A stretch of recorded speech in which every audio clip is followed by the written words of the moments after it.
Hi, I'm San Alland and I'm going to talk to you about zines and chapbooks. I've had two full-length collections of poetry published by professional publishers, but my most recent publication was a chapbook, and I became a writer by getting published in zines and chapbooks. I still like to publish that way. I've also published chapbooks and zines of work by other people. Now for some quick definitions and history. First of all, chapbook. In the UK, these are often called pamphlets, but I like the word chapbook mainly because of its history. It's said that chapbooks were small books sold by travelling chapmen or peddlers. In Old English, chap equals trade, so tradesmen or tradespeople. Also, there's a lot of evidence to suggest that these were disabled poets selling their awesome wares. So chapbooks were small pamphlets of poems, stories, or religious matter. Now chapbooks are used to publish mostly poetry, and they're sold by either the authors themselves or by chapbook publishers. Zine comes from the term fanzine, which comes from the words fan plus magazine. They're often low-tech, low-cost magazines with an editorial policy that answers to no one but the producer. Fanzines were first developed by science fiction writers in the 1940s and 1950s, and really took off in San Francisco around the punk and alternative music scenes in the 1970s and 1980s. Over the years, the name changed from fanzine to just zine, and they've come to include a wide variety of purposes and topics. There are zines of personal experiences, creative writing, art, activism, basically anything you want to communicate. Zines make use of visuals and text, original, borrowed, and/or manipulated. A zine can take any format your imagination can conceive of. Today's definitions are blurred between zines and chapbooks, though chapbooks tend to be more literary or about writing. So some reasons to DIY, that's do-it-yourself publish. You'll have total control over style and content. And zines are great for things like political rants or for something really personal and intimate. You can produce them quickly and cheaply, and there's something permanent to hold in your hand. So, you're going to make a zine. Now you need to decide what it's about.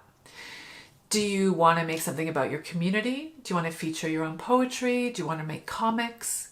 Do you prefer just your own work, or do you want to collect work from other people too?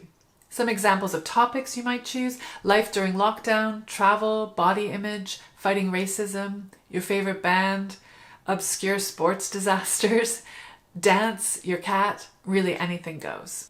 So what style of zine do you want? There are almost limitless possibilities for how to make your zine. It can be raw or slick, it can be standard size or tiny, black and white or color, and printed out on a computer or handwritten. Here you have a smaller zine with handwriting and collages of photos and text held together by just a pin. This one uses a printed poem and pasted visuals sewn together with thread. This has collages of handwritten and printed text with just standard staples. This one has full color photos printed and is sewn together. This one is made of old envelopes from post. Each copy is unique. And here's one using two pieces of cardboard glued on each end of one long piece of paper folded like an accordion. Now for different ways of making zines. Doing the layout on a computer lets you print it out at home or professionally.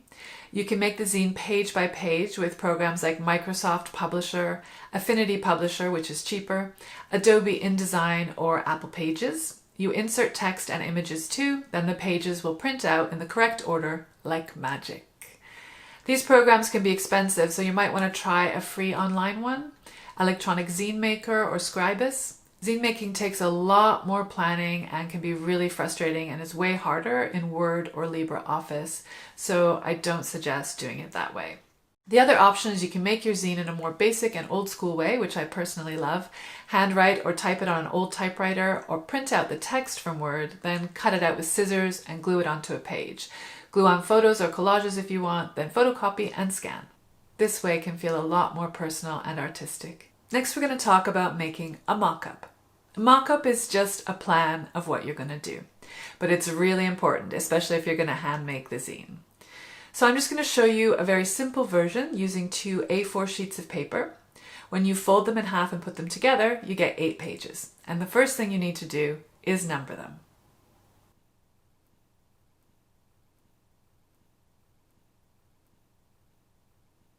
So now you have a cover which you label and put your catchy zine name and maybe your name on. Then the inside cover is a great place for contact information, maybe a table of contents. Then you've got 5 pages left for content. You can put notes of what will go where. For example, poem number 1, hand-drawn map of places I visited, collage, doodle of the Loch Ness Monster, poem number 2, poem number 3. You might also want to put notes of whether these are handwritten or typed and printed. The back cover you can leave blank or put a quote or description of what's inside. And then you take it apart and see what needs to go where for when you make your good copy.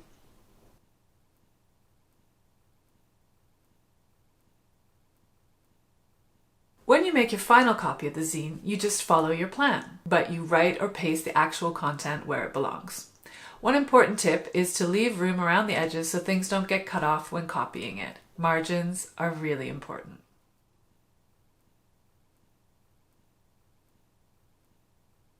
In terms of printing and sharing, you can just print them individually from a computer at home or go to a copy shop where you can print them from your original as photocopies or from a memory stick.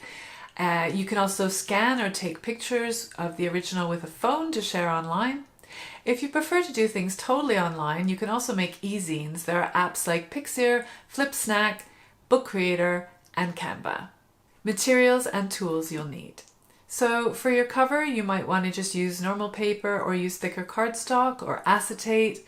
You might want to make handmade collages for each one. For that, you'll need glue.